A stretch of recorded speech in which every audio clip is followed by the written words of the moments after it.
Well, it's got even warmer. It's currently 15.6 degrees.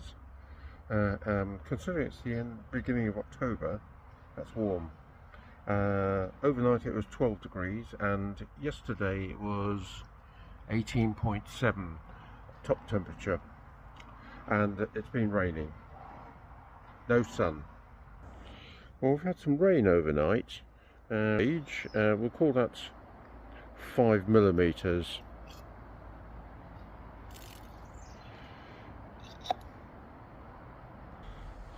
Leaves are starting to come off the tree because it's now become autumn. Water butt's completely full, and sheep are out here, somewhere over there in the distance. They were closer earlier. That's it. That's Friday the 3rd.